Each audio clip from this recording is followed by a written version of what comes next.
Hey guys, welcome back to the channel. Well, it was kind of hard to show everything yesterday, and so I figured, well, I'll just go ahead and shoot video now. Like everything all tore apart. But as you can see, after I got that intercooler taken off yesterday, which was in my last video, I got the head popped off. And right there we are. I've already got the old head gasket taken out. And let me show you right quick. Yeah, it was cylinder number 1 is the one that you can see. All the rest of them look good. They're all good and dry. Look typical. Cylinder number 1 though, you can see all that black stuff, that's oil. And when I rolled the engine over, just grab on the fan blade and even still it rolls kind of stiff.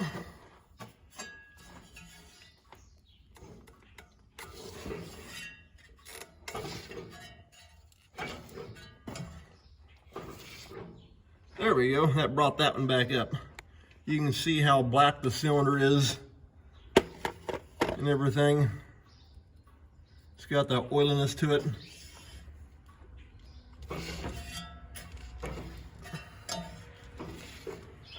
There we go. I just pulled it back down. Right there, you can see how it's got that oil hanging on the side. Just like what my neighbor said, rings are broke. So hopefully you can see that halfway decent. And all the rest of them look good. Good and clean, dry. Looks great inside.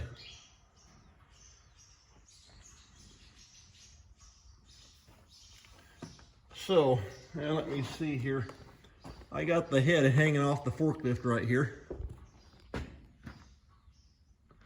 Yeah, you can see how number 1 right there is all black and all the rest of them look good. So that's what I got into. Thankfully it wasn't really too bad. And I actually used since my forks were not long enough, I actually just took an aluminum I-beam that I got and just ratchet strapped the back of the thing and just use that for an extension to go on out, then another ratchet strap to hook into it and pick it up. Worked perfect. Because that head's got some weight.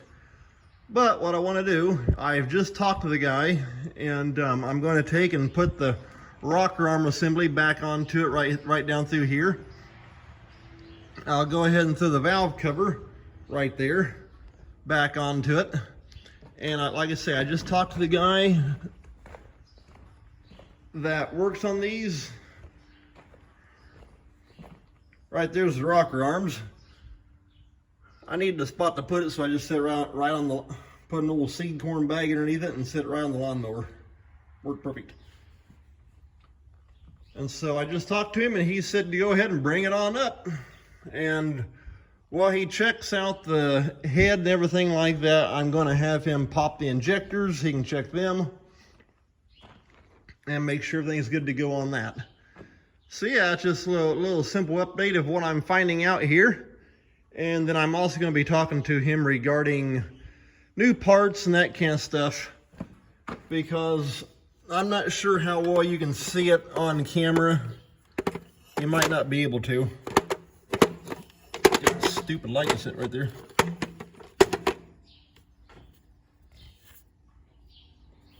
Okay. But yeah, you might be able to see that the sleeve is scored.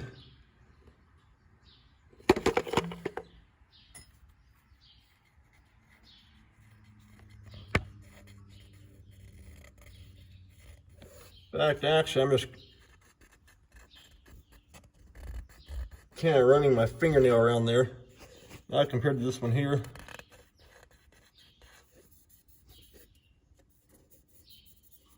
You can feel it, especially with your fingernail. Just looking at it, the piston appears to be good.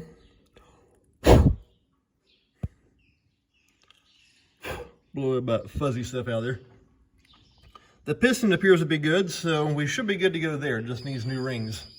and a new sleeve. Everything else, though, we look good on. This is not one of our main tractors anymore.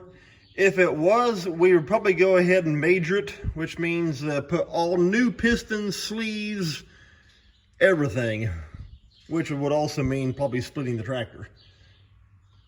But since it's not, in fact, about the most this tractor gets run is in the springtime. We put it on our seed cart, and then running a couple other things which don't require really any kind of load on it. But because we got the 3 John Deeres and the Allis-Chalmers 8070 are our main 4 tractors now. And so I'm hoping what I can do, though, is simply put new rings, new sleeve, and then of course the head will be all checked out and that kind of thing. And while I'm at it, I may go ahead and talk to him, and probably what I'll do, or just see what he thinks about putting new rings and rod bearings, since I'm going to have the pan off anyway, about putting new rings and rod bearings in as well. That way we're good to go there. But like I said yesterday, this tractor was majored back mid to late 90s. And so this here is actually the first trouble we've had with it since then. And it's got, I would have to jump up here and look. Yep, there's my IT shop manual. So far, about the only time I've actually had to take and check that thing out is, well, I'm trying to remember now. Oh, I had a question about the head bolts. Okay, looks like we're sitting on about 8,900 hours. But I got that shop manual, though, so that thing will come in handy if I need it, especially for torque settings and that kind of stuff. But other than that, everything else is pretty much self-explanatory. So yeah, that's just a little update of to what I'm doing, and I'm going to, like I say, I'm getting ready to, I want to throw that rocker arm assembly onto the head and put the valve cover back on and get around here, load it up in the truck, and head up there and drop it off to him, and hopefully he can get it all checked out. Like I say, as far as actual head trouble or any kind of water getting into the oil or anything like that, nothing. That part's all been good. And so it's just busted rings, which is kind of odd. And so I heard from, I was texting with my dad last night, and he asked about the water pump on this thing. We have changed it, but so far I can't get any wiggle or movement out of that bearing, and so we're good to go there. I will say I do find it kind of odd here. In fact, it was actually a couple days ago on an Allis-Chalmers Facebook group I'm on. I saw one guy where he had pulled the head off, but to do it, and I never have been able to figure out why. But when he did that, he had the whole entire, the hood up here, he had that all off. He had the radiator, the oil cooler, and the AC condenser all stripped out, the fan all off the thing, and all he had done was simply take the head off. And so I'm not exactly sure why he did all that to simply pull the head. And so as you can see, I left the water pump and everything sit right there because the head just comes right behind and sits right back down behind it. Problem solved. And so no sense taking it apart if it don't need to be taken apart, the way I look at it. But anyway, that's just a little simple update as what's happening. Take care. We'll see you next time.